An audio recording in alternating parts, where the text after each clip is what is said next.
Oke. Begini Kakak Iping, jadi kami mengajak Kakak Iping untuk ikut di, ini kelas kedua sebenarnya. Jadi programnya teman-teman ini adalah program penelitian 5 kota, kerjasama Makassar Biennale, Tanah Indi, sama Goethe Institute, dan beberapa teman-teman yang komunitas atau kolektif yang ada di 5 kota di Parepare, Makassar, Bulukumba, Labuan Bajo, dan Nabire, Papua.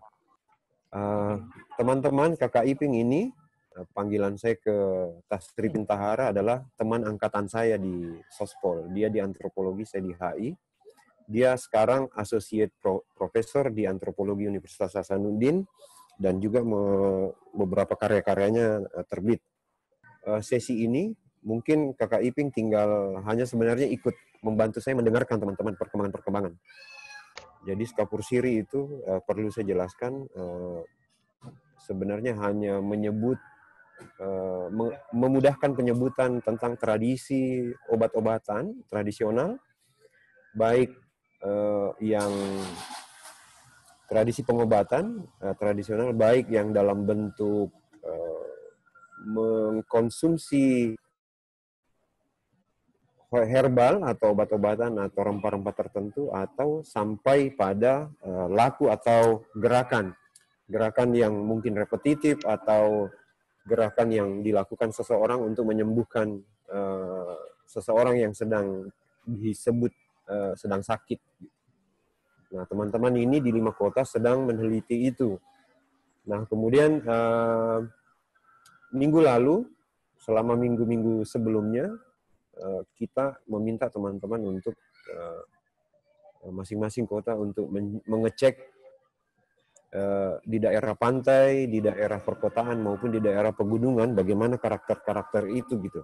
Karakter-karakter yang sudah disebut tadi, tentang bagaimana cara pengobatan masyarakat kita di 5 kota ini. Juga perlu saya kenalkan bahwa meskipun kita sebut 5 kota, sebenarnya saya kemarin mengajak Firdaus AR dan kawan-kawan di Pangkep untuk turut serta dalam 3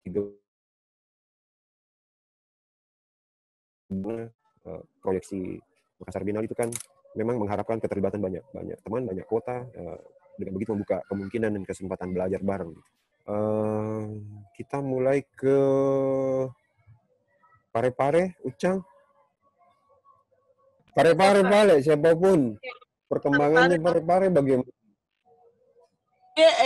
Untuk di Parepare Kak, kemarin itu yang kita target untuk ini, ditarget untuk apa namanya? Penelitian. Untuk di penelitian gugur itu Kak 1 karena tidak bisa lagi sakit ke orangnya dan tidak bisa bangkit sudah setahunan lebih. Terus untuk selanjutnya mungkin rencana berikutnya, jadi masing-masing kita misalnya dari tim kerja kita bertujuh mengajukan atau mengusulkan beberapa objek lain untuk diteliti.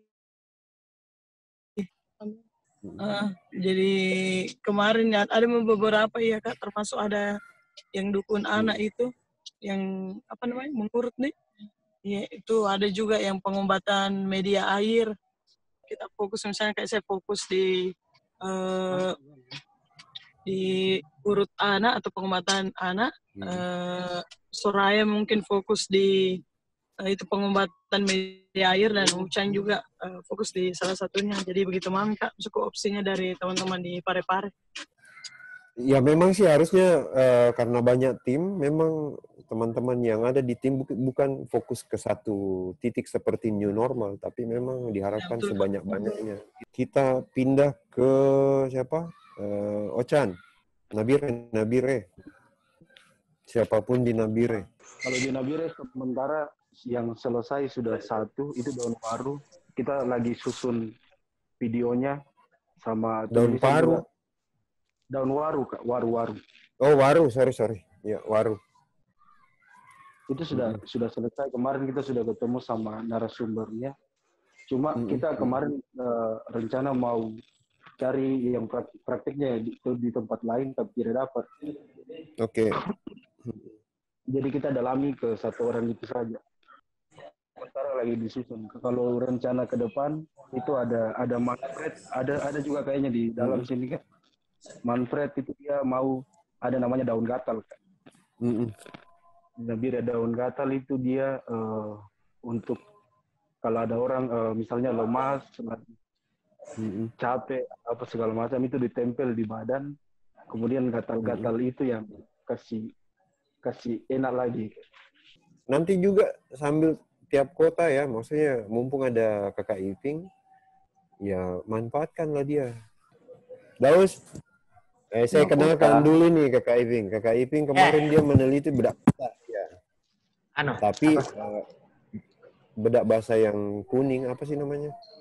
Untuk pengobatan ternyata. Saya pikir kemarin pengobat untuk menahan sinar matahari, ternyata bisa dipakai berobat. Tapi ini proyek yang tahun bulan lalu.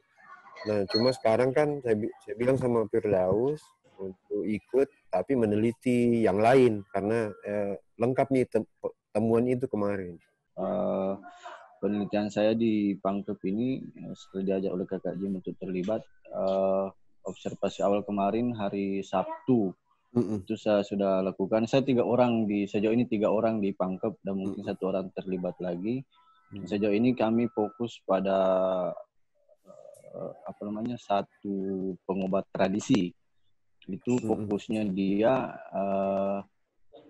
mengurut metodenya itu dia mengurut pasien yang diurut itu, misalnya anak yang dalam bahasa Makassar itu mula jajinya yang di pusar itu bahasa bergeser, atau misalnya perempuan habis melahirkan untuk mengembalikan kondisi tubuhnya. Ternyata di bedak basa itu kan kemarin waktu saya ternyata bedak basa bisa juga dipakai untuk bikin kasar. Nah ternyata ini saya temukan lagi pengobat ini ternyata juga mengobati yang bingkasa itu, perempuan yang habis melahirkan yang kondisi tubuhnya menurun. Ternyata diurut juga sama Santo ini namanya Rosdiana. Tapi dia di daerah Pangkep itu di Bontopiara, bahasa Makassar. Saya agak kurang lancar bahasa Makassar, untungnya dibantu sama anggota tim. Oh sip, oke. Kita pindah ke Aden ya. Atau Bondan dari Labuan Bajo. Teman-teman di Makassar dulu sambil nunggu Aden, silahkan. Wilda atau Sisi atau Rapsan atau siapa?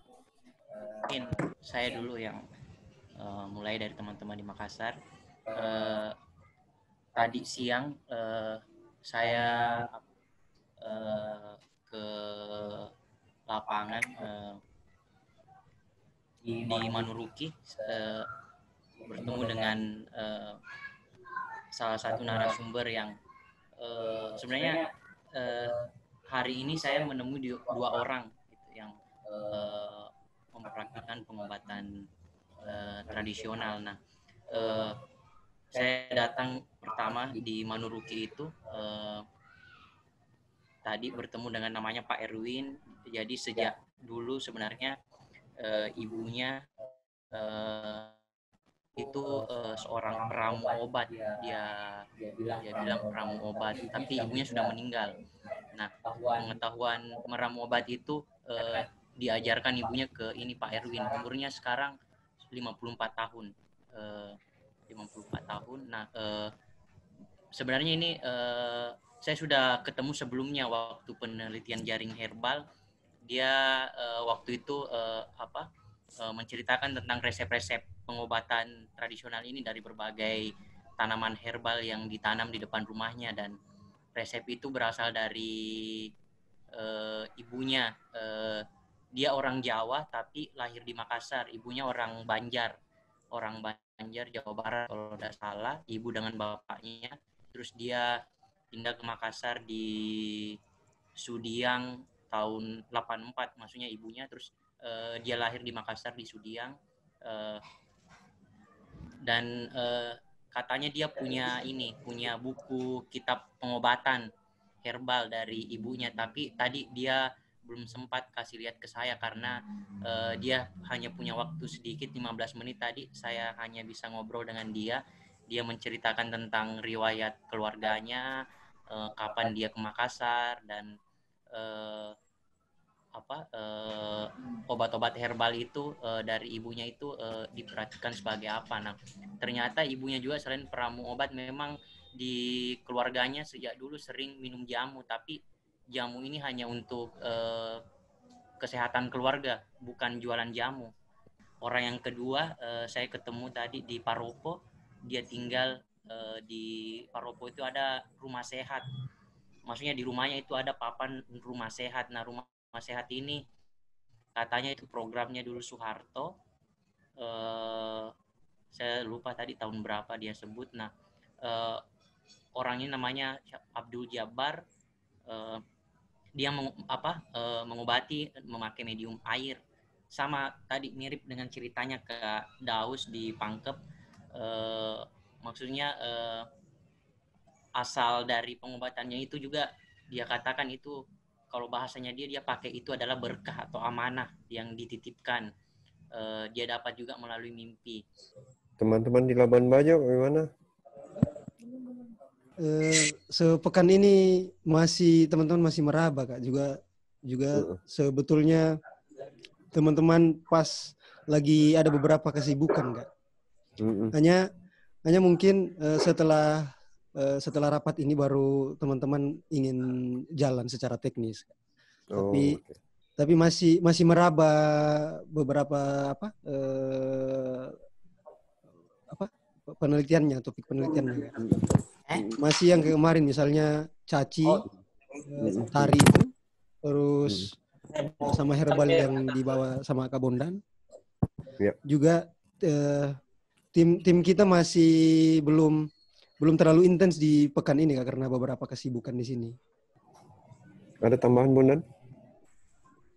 Oke, jadi ini Kak Jim, kalau untuk yang dari tahap 1,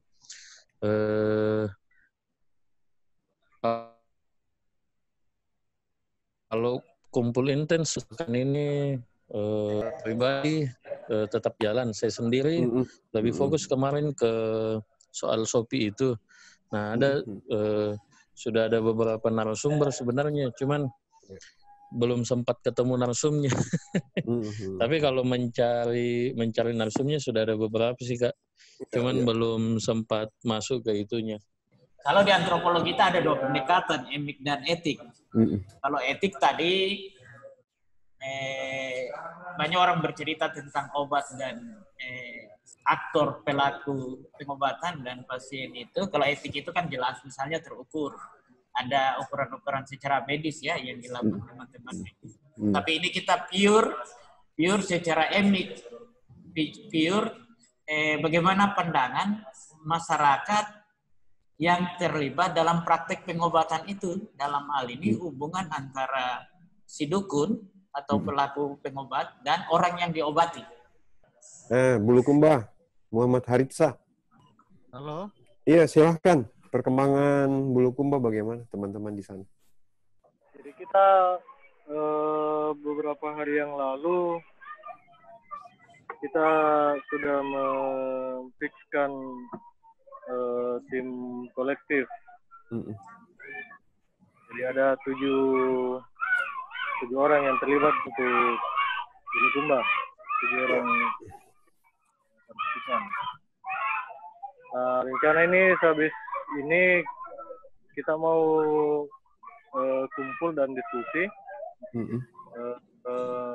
Rencana kita mulai jalan besok juga, Kak. Jalan ke responden pertama, tapi masih di sekitaran kota. Kita mulai di kota dulu. Karena kesibukan kawan-kawan ini sangat padat-padatnya. Begitu, Kak, kalau Bulukumba. Sip. Teman-teman yang lain sudah semua ya? Makassar, Bulukumba, Labuan Bajo, Nabire. saran saya ke teman-teman, ya, kalau masuk dalam praktek pengobatan itu kekuatan kita di pengamatan. Kadang kita masuk, misalnya, kadang kita itu kalau misalnya saya minta maaf ya, misalnya ada misalnya penelitinya Islam. Kalau dia sudah melihat medianya itu dengan pakai Al-Quran, dia sudah menjadi tidak terlalu ingin tahu lebih dalam lagi. Oh, iya. Dia sudah menganggap misalnya ayat-ayat Al-Quran itu betul-betul.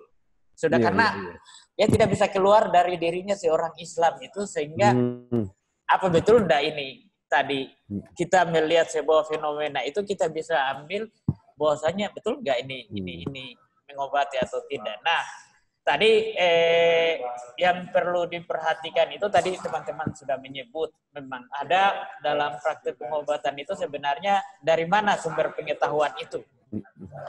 Sumber pengetahuan tentulah kita akan mengorek atau melakukan wawancara seputar pengalaman atau sejarah orang yang melakukan pengobatan itu.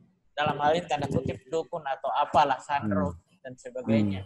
Nah, kemudian biasanya itu hampir semua orang pada praktek sandro itu selalu menyebut pengantarnya itu lewat mimpi atau bisikan. Oke. Nah, hampir semua itu seolah-olah mistifikasi pengalaman-pengalaman yang itu menjadi alat legitimasi saja. Oke. Legitimasi dia bahwasanya ini loh, saya melakukan ini. Tapi disitulah dilihat perlu kedalaman teman-teman juga ketika mereka menyebut mimpi, perlu digali di situ sebenarnya. Perlu digali kapan, bagaimana, mimpinya seperti apa, kemudian hubungannya dengan pengobatan yang dia lakukan. Kan biasanya teman-teman langsung terhenti di situ. Tidak akan takjub ya. mendalami lagi ya, takjub kita dengan apalagi dia sudah cerita hal-hal yang mistik, kita tidak kadang menjadi bias, terlena dengan. Nah, yang kedua itu media yang digunakan, peralatan tadi ada air, ada daun, ada sirih, ada bisa juga air liur atau bagaimana banyak, ada kayu, tergantung apa. Di situ juga sebenarnya kalau ada medianya kita bisa selain dengan pendekatan emik juga misalnya kita hubungkan sebenarnya apakah daun ini kalau kita kaitkan dengan pengetahuan misalnya yang etik seperti kedokteran atau farmasi, apa ada hubungannya dengan penyakit tertentu. Itu juga menjadi masukan dari saya. Jadi ketidaktahuan orang yang mengobati kan mereka hanya berdasarkan pengalaman saja bahwasanya dia sembuh. Tapi tugas kita di sini peneliti jangan-jangan memang ada keterkaitan antara daun atau media tersebut dengan jenis penyakit yang sedang diderita tadi. Nah, di dalam studi-studi antropologi kan sebenarnya mau media pakai air, pakai apa itu kan sebenarnya secara etik ya tidak signifikan mengobati. Tapi yang diobati sebenarnya jiwanya. Ada psikologis yang ketika kita datang saya akan sembuh ke situ. Itulah yang menghubungkan sebenarnya dalam ilmu antropologi hubungannya antara ilmu antropologi dengan yang membedakan kesehatan. Mau FKM, mau farmasi, mau. Nah, kemudian tadi ada media, ada praktek pengobatan, bagaimana dia lakukan, diurutkah, atau dipukul-pukul, atau hanya ditiup. Nah, itu perlu maksud saya, teman-teman saya sarankan perlu deskripsi yang lebih mendalam. Yang lebih mendalam, jangan-jangan kan logikanya misalnya sakitnya di badan, kok yang ditiup di atas kan bisa sembuh, ya kan? Ini harus teman-teman harus bertanggung jawab memberikan pengetahuan kepada kami pembaca yang membaca hasil penelitian teman-teman itu. Ada logika saintis di balik pengetahuan masyarakat itu. Nah, di situ kemudian perlu juga memperhatikan itu waktu-waktu kapan mereka melakukan praktik pengobatan. Ya, praktik pengobatan. Jadi jangan-jangan ada hubungan misalnya malam atau malam Jumat atau apa, atau hanya tidak dengan waktu-waktu tertentu. Itu yang penting juga diperhatikan. Nah, saya kira kekuatan yang paling mendalam untuk mengungkap praktik pengobatan itu adalah di observasi atau pengamatan. Tadi saya mendengar teman-teman dari mana tadi sudah menggunakan video ya. Iya, Nabire. Nah, Nabire itu bagus sekali menurut saya. Tapi sebenarnya bagusnya kalau kita melakukan secara visual, kita memvideokan, kita istilahnya apa? Triangulasi lagi, kita korek lagi. Iya.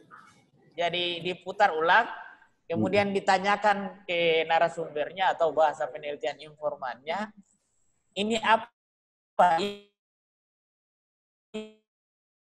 Ini apa? Tahapan-tahapan itu dari proses video itu ditanya ke narasumber atau informan sehingga betul-betul video ini hanya sebagai visual, tapi kemampuan Anda menarasikan dalam sebuah laporan penelitian. Nah, tentulah juga wawancara yang mendalam. Sekali lagi, karena saya percaya dengan kemampuan teman-teman. Kalau saya melihat tadi kemampuan bagaimana istilahnya penciuman lapangan, mencoba mencari, kemudian merumuskan dalam keadaan tidak tahu dulu, kemudian tiba-tiba menemukan sesuatu yang menarik, itu yang paling penting. Tapi sekali lagi,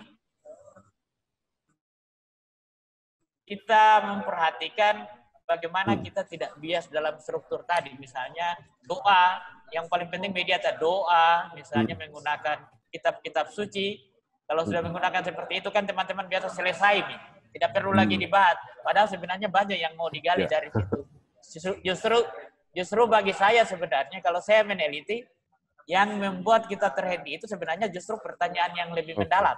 Dan itu pintu masuk saya lebih luas. Jadi tidak langsung menerima bahwasanya hal-hal yang berbau mistik, hal-hal yang berhubungan dengan agama itu mampu menyelesaikan praktik pengobatan ini atau menyembuhkan penyakit-penyakit tertentu. Karena kan yang diobati ini ya psikologisnya orang. Kalau semua orang mengatakan misalnya di sekitar tidak akan mengklarifikasi lagi ya berobatlah. Tapi kemampuan kita menerjemahkan ini sebenarnya apa sebenarnya fenomena ini, sebuah praktek pengobatan, tapi ini mampu menerjemahkan, mengkonekkan antara pengetahuan secara medis dan pengetahuan masyarakat. Di sini luar biasanya bagi saya. Iping, mungkin ada yang mau, siapa tahu mau silakan. Mau tanya. Kalau ada yang mau bertanya, ya silakan. Siapa mau tanya? Saya Daus Kak. Oh iya Kak, terima kasih. Saya ini ada sama konfirmasi sedikit. Pak Tasripin, ini kan kami pemula lah di lapangan begitu. Itu mungkin sifatnya personal atau gimana, dan tidak bisa diterapkan ke semua lapangan, kira-kira begitu. Nah, tapi pada umumnya itu kayak tadi menggali lebih dalam itu, saya yakin misalnya teman-teman akan mengalami yang namanya resisten begitu. Misalnya narsum mungkin menolak mengungkapkan lebih jauh, apalagi tadi soal mau diperdalam yang mistifikasi itu ya sebagai legitimasi. Karena Pak Tasripin tadi mengatakan bahwa hampir semua lah mungkin, memang seperti beberapa sandro yang kami di setiap kampung kan saya pikir ada sandro-sandronya misalnya. Nah itu legitimasi yang tadi dimaksud, semua prosesnya mistifikasi, dari mimpi, dari apa dan lain sebagainya. Dan tentu nah sudah sampai situ memang kita terpana, wah ini mau ditanyakan apa lagi kalau sudah begini. Apalagi ya, itu betul. Maksud saya kalau kita mau menggali lebih ini lagi, penelitian ini 3 bulan begitu, tentu lebih agak ringkas sih menurut saya. Tentu butuh hidup misalnya penelitian kan butuh puluhan tahun. Nah ini sangat ringkas seperti ini. Nah mungkin ada tips lah atau apalah misalnya untuk menggali. Khususnya tadi saya garis bawahi soal mistifikasi itu sebagai legitimasi. Seperti itu Pak Tasrifin. Terima kasih. Oke, saya langsung saja ya. Terima kasih pertanyaannya. Memang hal-hal seperti itu memang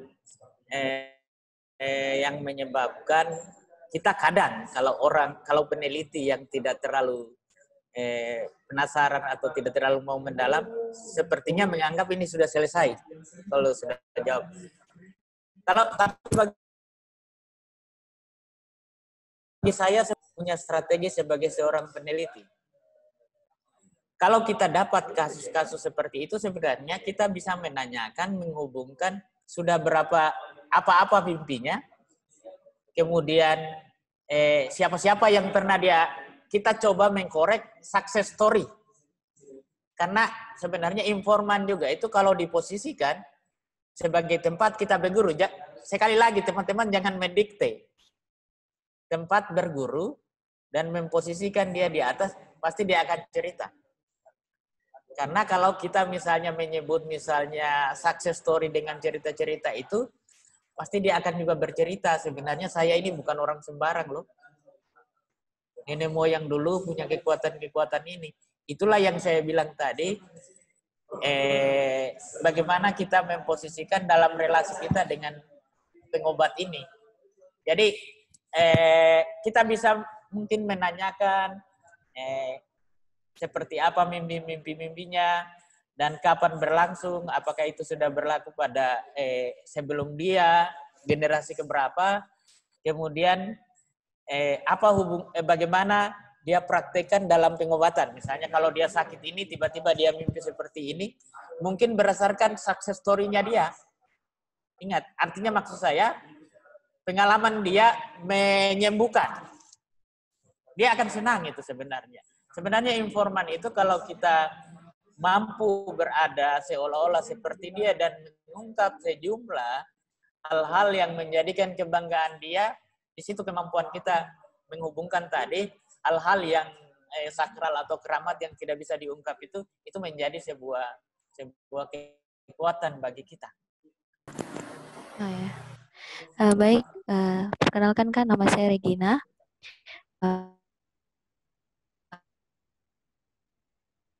Saya bina dan tanaman rerumputan liar di Kelurahan Lemo, Toraja.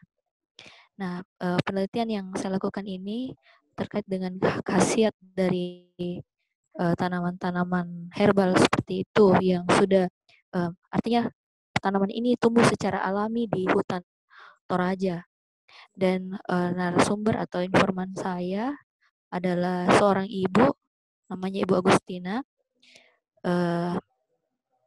Dan saya berencana menambahkan beberapa informan yang bisa menguatkan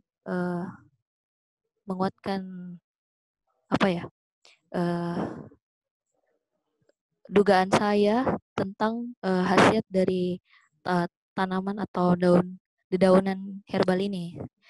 Di antaranya itu adalah daun tina, daun sarambualo, daun riubosi, daun sualang, dan juga ada daun pinahong.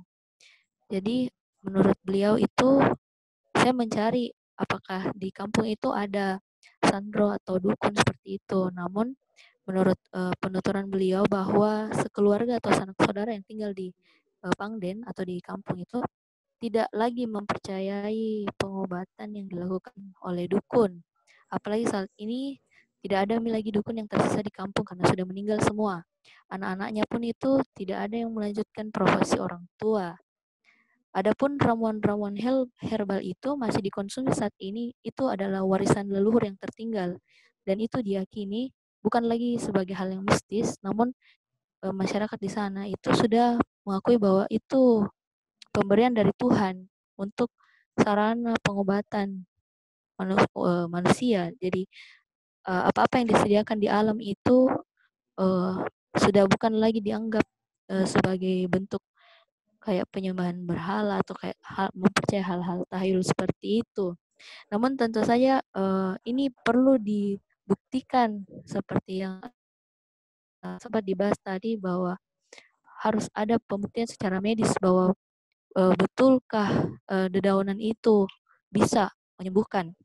Apa ya, dia tidak ada dibilang tidak dibaca-bacai, tidak hampir tidak ada hal mistis yang dia diberi yakin seperti itu, tidak diyakinkan seperti itu. Ini murni disuruh minum obat dan ditempel dengan dedaunan itu. Jadi mungkin dari hasil ini, apakah mungkin bisa, apakah harus ini dibawa daunnya ini untuk diteliti di laboratorium secara mendalam, atau saya cukup sebatas mengungkapkan ini saja, tidak perlu sampai ini harus dibawa ke lab dan diperiksa begitu. Apakah obat ini dedaunan ini betul-betul berkhasiat atau tidak? Terima kasih Regina. Itulah yang saya juga sebenarnya kalau kita di antropologi sebenarnya penelitian Regina ini sudah masuk dalam kajian-kajian etnofarmakologi. Artinya bagaimana kita menggambarkan bukan praktek, tapi obat-obat tradisional ya yang bersumber dari tumbuh-tumbuhan atau yang ada pada satu komunitas atau suku bangsa tertentu. Nah, yang kalau hanya dalam konteks kita di ilmu-ilmu humaniora dan ilmu sosial sebenarnya dengan mendeskripsi saja daun, batangnya, pohonnya, kemudian bagaimana dia obati, ditumbuhkan, minum airnya, atau itu sebenarnya sudah menjadi hal yang menarik. Yang penting deskripsinya tuntas. Kemudian apa nama daunnya, kemudian nama daunnya ya tidak apa-apa. Berdasarkan pengetahuan orang Toraja. Nah, kan hasilnya dia sembuh. Ada cerita sembuh dan mungkin success story malah dan memahami bahwasanya ya memang ini daun punya khasiat. Nah, sebenarnya itulah yang saya lebih sepakat juga sebenarnya daripada kita karena ini hanya sifatnya pengetahuan lokal, artinya bersumber dari leluhurnya, kemudian mereka praktekkan dan sembuh, itu sebenarnya coba kita combine dengan yang bersifat etik tadi, yang saintis. Tapi sebenarnya perlu diingat. Orang saintis juga sebenarnya belajar dari yang lokal ini. Iya. Makanya penting deskripsi ya. Iya, yang penting deskripsi sebenarnya, dan dia sembuh, dan bagaimana diminum kapan, berapa kali sehari, dan di situ bisa diukur kandungannya. Kalau mau hubungkan dengan misalnya saintis yang sifatnya farmasi di ilmu-ilmu eksakta, itu lebih bagus lagi. Tapi sekali lagi sebenarnya kadang itu saya menggugat ilmu-ilmu saintis itu, jangan-jangan dia itu belajar dari masyarakat itu. Di antropologi itu dulu orang menganggap penelitian itu kita sebenarnya selain mengungkapkan sebuah fenomena kebudayaan di masyarakat, tapi sebenarnya kita punya tanggung jawab moral. Bagaimana mengangkat harta martabat mereka. Itu menjadi artinya bagaimanapun mereka itu adalah bagian terpenting dalam hidupnya. Tidak ada salahnya kita mengapresiasi. Ingat, jadi kita juga sebenarnya meneliti itu kadang tidak terlalu kita ego, kita merasa yang benar, padahal sebenarnya dari masa ke masa kita saling melengkapi. Bagi saya, meneliti hal-hal seperti ini menjadi tantangan tersendiri. Pertama, kendalanya itu biasa, karena berhubungan dengan bisnisnya orang. Jangan sampai dia akan membuka resep-resep itu, kita mematikan usahanya. Di sisi lain kan, ini kan kita menganggap sebuah praktek pengobatan itu sebagai sebuah institusi ekonomi juga. Kalau dilihat dalam satu ya, sebagai institusi ekonomi, kalau kita sudah misalnya mengungkapkan mereka kan kasihan kita ambil rezekinya orang. Padahal sebenarnya kita ini pure dalam konteks hanya sebagai sebuah buku. Disitulah tadi hubungannya antara hal-hal yang mistik dengan siapa yang mengobati itu. Ada juga yang saya mau tanyakan Kakak Iping. Selain success story yang mungkin juga menjadi kisi-kisinya teman-teman selama nanti penelitian adalah mungkin selain success story biasanya indikator-indikator atau elemen apa yang membuat satu ilmu pengetahuan seperti yang ada sekarang di warga mengenai obat-obatan itu menjadi bertahan. Jadi saya kira juga bakal menjadi bekal buat teman-teman di lapangan beberapa elemen-elemen ini ya. Berbicara elemen-elemen berarti kita melihat secara holistik atau secara keseluruhan, tidak terpisah-pisah.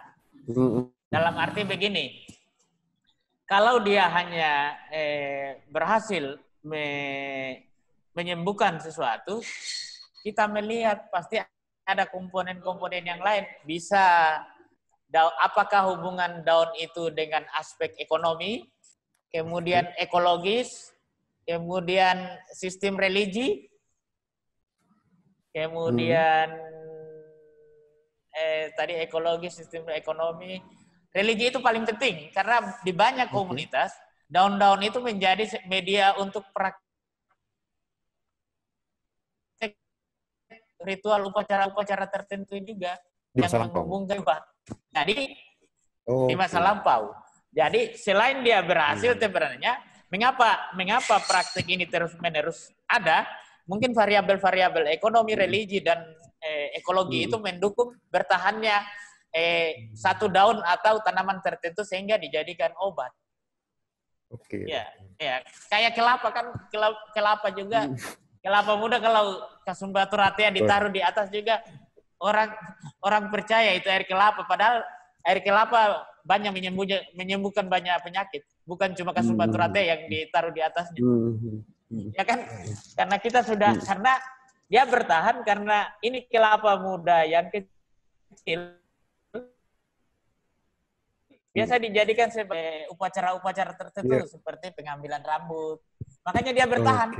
Dia ditopang oleh struktur sosial. Dia kalau dia ditopang dengan struktur sosial itu hilang itu. Kemudian fungsi-fungsi ekologisnya juga.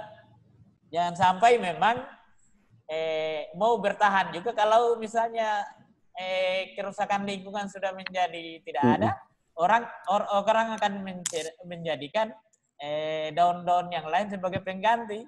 Itu juga perlu diperhatikan secara holistik. Kemudian fungsi ekonomi, jangan sampai juga daun-daun tertentu itu sudah punya fungsi-fungsi ekonomi yang tidak lagi kalau kita melakukan pengobatan tidak semahal untuk dijual untuk hal-hal yang lain. Itu menjadi penting. Jadi penting itu melihat secara keseluruhan dalam masyarakat itu tentang fungsi daun itu. Tidak dilihat dalam hubungan praktek pengobatan, tapi bisa dilihat dalam hubungan religi, upacara, fungsi ekonomi, dan fungsi ekologis. Saya kira itu elemen-elemen yang menguatkan. Di kajian antropologi sebenarnya data-data detail-detail itu yang sangat penting ya. Nanti soal teori apa segala macam, gampang lah dimasuk-masukkan lah. Kita tinggal membaca kurang lebih, bahkan tidak meninggalkan tempat untuk membaca ya. Apalagi ada perpustakaan. Tapi yang di lapangan ini justru jauh lebih menantang sebenarnya. Ini saya akui, teman-teman saya berinteraksi dengan Kakak Jimte ini, bagusnya betul-betul data. Saya itu sebenarnya lebih suka orang yang data saja. Karena di banyak penelitian saya berinteraksi dengan lembaga-lembaga teori itu sudah tidak terlalu penting juga sih, tapi itu kadang mengganggu kejelian kita dalam mengumpulkan data. Penulisan juga termasuk. Tidak berada dalam posisi netral kita. Betul. punya praktek di sini ya selalu kalau sudah Iya. ada teorinya mati langsung. Mati dia. Padahal Mati sebenarnya dia. datamu saja karena kita butuh itu. Gampang itu teori. Mungkin dari datamu bisa menghasilkan teori kalau bagus. Iya, saya mungkin mau bertanya soal ini sama Pak Sripin. Mungkin soal karena beberapa teman yang bergabung ini untuk pengalaman pertamanya untuk turun ke lapangan. Nah, itu yang menjadi tantangan. Misalnya coba karena selain akan jadi tulisan nanti kan ada dokumentasi foto dan video. Adakah saran dari kata Sripin soal ya pendekatan-pendekatan yang kami pakai untuk turun ke lapangan sebelum membuka pembicaraan lebih jauh? Saran saya sebenarnya jangan memposisikan kita sebagai orang yang di atas. Ya. Saya di banyak kesempatan saya selalu memposisikan sebagai orang yang belajar dari mereka. Apalagi dukun. Dukun itu jangankan Anda, dokter pun dia lawan. Masih mau Di puskesmas. Dukun itu karena pertama dia punya legitimasi di kampung. Dia punya kesaktian, dia punya sebagai biasanya turunan dari dewa-dewa apakah dan dia menganggap Anda itu tidak punya arti. Jadi tidak ada salahnya kita mengapresiasi mereka. Kita mengapresiasi dan sebisa mungkin sebenarnya kalau Anda sebelum ke situ mencoba mencari portofolio dukun itu. Ya. Apa-apa yang pernah dia lakukan sehingga kita bisa masuk mencerita kesuksesan dia, mancing misalnya. Ternyata ibu dulu yang yang menolong ini, kini pasti dia tidak. Puji tahu dipuji lah, apresiasi tadi ya sebenarnya kata kuncinya. Mengapresiasi. Tidak ada salahnya manusia itu. Manusia butuh apresiasi. Itu tadi yang memang saya lupa perjelas kayak itu, apresiasi. Maksudnya lebih detailnya bagaimana ya? Itu tadi ternyata dipuji. Ya, kita mencoba mencari tahu portofolio dia dan di awal-awal pembicaraan kita semacam membacakan CV kesuksesan dia. Tadi saya baca CV juga. CV-nya kayak itu. Sebenarnya itu kadang kita merasa berusaha tapi tidak sebenarnya karena dalam posisi itu di awal kita sudah memposisikan dia sebagai orang di atas kita. Ada pertanyaan yang lain, teman-teman? Kalau tidak kita cukupkan, saya kira Kak Iping juga butuh istirahat. Ya. Kak Iping terima kasih ya. Terima kasih banyak ini sudah belajar dari teman-teman. Saya kira itu saja dan saya berharap ya ini kesempatan yang sangat besar bagi saya buat teman-teman. Apalagi teman-teman mampu mengoleksi sejumlah catatan ini sudah etnografi bagi saya berkenaan dengan praktek pengobatan pada suku-suku bangsa tertentu di Indonesia.